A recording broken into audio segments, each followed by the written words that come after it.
স্বাগত নিউজ 24 চট্টগ্রাম প্রতিদিন সংবাদে আপনাদের সাথে আছি আমি নাফিসা হক। জানিয়ে দিব পুরো খবর। ঈদ মোবারক সবাইকে, ঈদ উল ফিতরের শুভেচ্ছা। এক মাস সিয়াম সাধনার পর এলো খুশির ঈদ।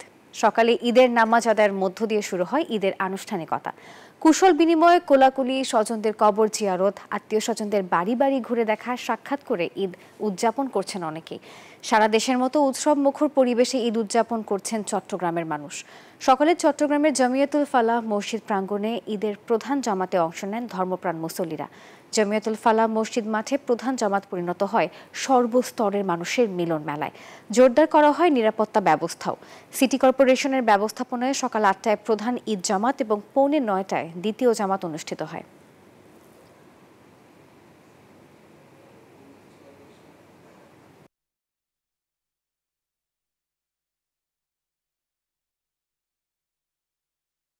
পরিবারের সাথে ঈদ আনন্দ ভাগাভাগি করতে বাড়ি ফেরার পথে সড়কে প্রাণ গেল ৫ জনের। সকালে চট্টগ্রামের লোহাগাড়ার কক্সবাজার মহাসড়কের চুন্তি এলাকায় দুই বাসের মুখোমুখি সংঘর্ষে প্রাণ হারান তারা। এর মধ্যে নিহত রিফাত ইসলাম ছিল এসএসসি পরীক্ষার্থী, তার আর দেয়া হলো না পরীক্ষা। হাইওয়ে পুলিশ বলছে কক্সবাজার সড়কে বাঘ বেশি আর চালকদের অবহেলায় ঘটছে দুর্ঘটনা। লোহাগাড়া ঘুরে এসে চট্টগ্রাম থেকে নয়ন বড়ুয়া জয়ের রিপোর্টে দেখুন বিস্তারিত। ঈদের দিন সকাল ৮টা চট্টগ্রাম কক্সবাজার মহাসড়কে লোহাগাড়ার চুনতি এলাকায় কক্সবাজারগামী সৌদিয়া বাসের সাথে চট্টগ্রামগামী ইগল বাসের মুখোমুখি সংঘর্ষে প্রাণ গেছে ৫ জনের। ঈদ আনন্দ ভাগাভাগি করতে বাড়ি ফেরার পথে এমন দুর্ঘটনায় আহত হন আরো ৯ জন। নিহতের পরিবারে এখন শোকের মাতম। এর মধ্যে রিফাত এসএসসি পরীক্ষার্থী ছিল। এক মাসের জন্য কক্সবাজারে কাপড়ের দোকানে চাকরি নিয়েছিল রিফাত। কক্সবাজার থেকে বাড়ি ফিরছিল ঈদ করতে, কিন্তু পথেই ঝরে গেল প্রাণ। বাকি নিহতরাও বাড়ি ফিরছিলেন পরিবারের সাথে ঈদ করতে। আমার নিজের একটা ভাই, আপন ভাই, আর আমার দুইটা প্রতিবেশী অ্যাক্সিডেন্ট দুর্ঘটনার কারণে একজন মারাও গেছে। এবছর স্টুডেন্ট ছাত্র এবছর পরীক্ষাতে ছিল আর কি, এক মাসের জন্য চাকরিতে গেছিল আমার ভাই। নিহতের স্বজন ও স্থানীয়রা জানান চালকের গাড়ির প্রতিযোগিতায় সড়কে প্রাণ যাচ্ছে প্রতিনিয়ত। আজকেও ঈদের দিনে কি ৫ জন মারা গেল, তাহলে সড়কটা যখন ছোট তখন কি বড় হলে এই ঘটনাটা হতো না। গাড়ির ড্রাইভারের গাফিলতি আছে, রাস্তারও বড় হওয়ার দরকার আছে। যারা করে তাদের জন্য সুবিধার জন্য আমরা এখানে ৯টা দিচ্ছি, ঈদের যেমন 9টা দিচ্ছি, ওরা ৮টা হওয়ার মতো। ওই জায়গার মধ্যে সুনতির ওই জায়গার মধ্যে সবসময় দুর্ঘটনা বেশি। হাইওয়ে পুলিশ বলছে গুরুত্বপূর্ণ এই মহাসড়কে বাঁকের কারণেই বাড়ছে দুর্ঘটনা, রয়েছে চালকের অদক্ষতাও। একদিকে হইতে পারে চালকদের অদক্ষতা, আরেকদিকে হচ্ছে সরু বাঁক, তারপরে হচ্ছে এই যে চালকদের যে দ্রুত ঘোরাঘুরিতে গাড়ি চালানো, এগুলোকে আমি দায়ী করি। আহতদের লোহাগাড়া স্বাস্থ্য কমপ্লেক্স থেকে চট্টগ্রাম মেডিকেলে ভর্তি করা হয়েছে।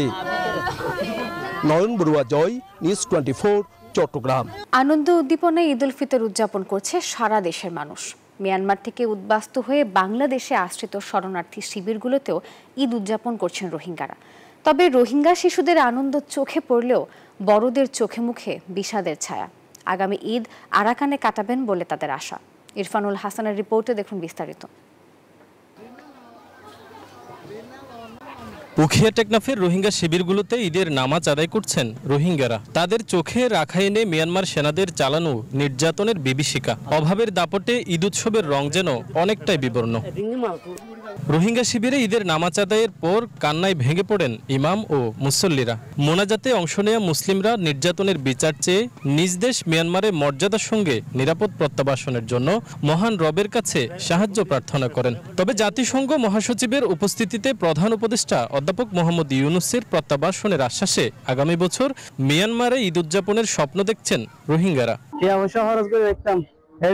মনে সারাদিন দিলা করি কি করে মারি ঈদ করে না মারি কষ্ট বিষ্ট করি কি বেড়াবার ঈদ বেড়াবারের কিসের জন্য এটা যাই পাল্লা জায়গা নাই, বেড়ান না হারি রাস্তাঘাটে বেড়াই ভিতরে ঘরের জায়গা যাতা করতে ঘুরে আল্লাহ আর রমজান মাস যাইতে রমজান মাস আর হমারে শরীরে করাবে বলে হই আর মধ্যে সার মেলে আর রোহিঙ্গা শরণার্থীদের ঈদকে একটি বিভীষিকাময় ঈদ বলে মনে করেন শরণার্থী ত্রাণ ও প্রত্যাবাসন কমিশনার। ঈদ আসে অন্য কারো মতো নয়, ঈদ আসে অত্যন্ত বিমর্ষ এবং আপনার হৃদয় বিদারক একটা দৃশ্য পরিণত হয়। কক্সবাজারের ৩২টি রোহিঙ্গা ক্যাম্পের মসজিদ ও নুরানি শিক্ষা প্রতিষ্ঠানে ঈদের নামাজ আদায় করেন শরণার্থী রোহিঙ্গারা। ইরফানুল হাসান, নিউজ 24, কক্সবাজার। বাংলাদেশ ফেডারেল সাংবাদিক ইউনিয়নের মহাসচিব ও বিএনপির কেন্দ্রীয় কমিটির তথ্য ও গবেষণা বিষয়ক সহ সম্পাদক কাদের গনি চৌধুরী বলেছেন, ফ্যাসিবাদের পতন হওয়ায় মানুষ এবারে আনন্দে ঈদ করছে। সোমবার সকালে চট্টগ্রামের ফটিকছড়ির নিজ গ্রামে ঈদুল ফিতরের নামাজ আদায় শেষে গণমাধ্যম কর্মীদের কাছে দেয়া এক সাক্ষাৎকারে তিনি এই মন্তব্য করেন। পরে তার বাসভবনে আসা দলীয় নেতাকর্মীদের কুশল বিনিময় করেন তিনি। এ সময় সন্ত্রাসমুক্ত সমৃদ্ধ ফটিকছড়ি গড়তে সকলের ঐক্যবদ্ধ প্রয়াস ও সহযোগিতা কামনা করেন তিনি। এ সময় তিনি আরও বলেন, এদেশে আর কখনোই যেন ফ্যাসিবাদের পুনরাবৃত্তি না ঘটে, সবাইকে সে বিষয়ে সচেতন থাকতে হবে।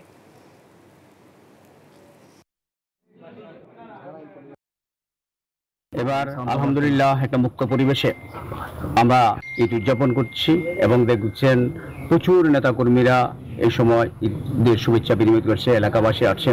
এই ধরনের উৎসব গত 17 বছর আমরা দেখিনি। এবার আলহামদুলিল্লাহ সবাই আমরা অত্যন্ত আনন্দঘন পরিবেশে একটা উৎসব আমরা পালন করছি। আমরা চাই বাংলাদেশ থেকে যেন আজীবনের জন্য ফ্যাসিবাদ দূর হয়ে যায়, নির্বাসিত হয়। ফ্যাসিবাদ যেন আর বাংলার মাটিতে যেন কখনো স্থান না পায়, সেটা আজকের এই ঈদের দিনে আমাদের প্রত্যাশা। বিএনপির জাতীয় স্থায়ী কমিটির সদস্য আমির খুসরো মাহমুদ চৌধুরী বলেছেন, দীর্ঘদিন পর বিএনপির নেতাকর্মীরা ও দেশের জনগণ মুক্ত পরিবেশে ঈদ উদযাপন করছে। এটা সবার জন্য আনন্দের। চট্টগ্রাম নগরের কাট্টলী এলাকায় পারিবারিক মসজিদে ঈদের নামাজ আদায় শেষে এসব কথা বলেন বিএনপির জাতীয় স্থায়ী কমিটির সদস্য আমির খুসরো মাহমুদ চৌধুরী। নামাজ শেষে পরিবারের সদস্য ও স্থানীয়দের সঙ্গে কুশল বিনিময় করেন।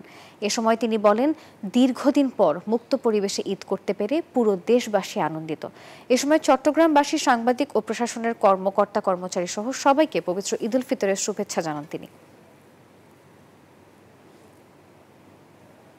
ব্রাহ্মণবাড়িয়ায় ব্যতিক্রম আয়োজনের মধ্য দিয়ে পবিত্র ঈদুল ফিতর উদযাপন করেছে কারাবন্দীরা। সকল গ্লানি ও অবসাদ ভুলে গিয়ে দিনব্যাপী নানা আয়োজনে যেন একটি পরিবার হয়ে ওঠেন তারা। সকালে কারা অভ্যন্তরে বন্দীদের জন্য আয়োজন করা হয় ঈদ জামাতের।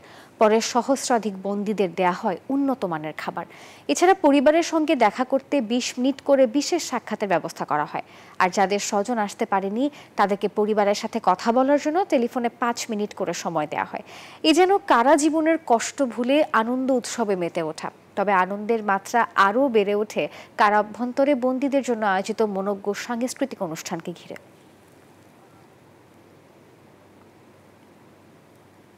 ছিন্নমূল মানুষকে ঈদের আনন্দে সামিল করার জন্য চট্টগ্রাম সিটি কর্পোরেশন ও বিদ্যানন্দ ফাউন্ডেশন আয়োজন করেছে 2 দিনব্যাপী ঈদ আনন্দ উৎসবের। সোমবার সকাল 10টায় বিপ্লব উদ্যানে এই উৎসবের উদ্বোধন করেন চট্টগ্রাম সিটি কর্পোরেশনের মেয়র ডক্টর শাহাদাত হোসেন। নগরীর পথশিশু, ভাসমান মানুষ, বস্তিবাসী থেকে শুরু করে সর্বসাধারণের জন্য আয়োজন উন্মুক্ত থাকছে 2 দিন।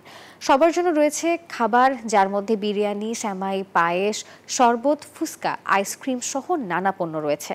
নাগরদোলা, সুইমিং পুল, জাম্পিং সহ বিভিন্ন ঐতিহ্যবাহী খেলায় সবাই চড়তে পারছেন একদম বিনামূল্যে। দর্শক, চট্টগ্রাম প্রতিদিন সংবাদের এখনকার আয়োজন এ পর্যন্ত। এতক্ষণ সঙ্গে থাকার জন্য ধন্যবাদ সবাইকে।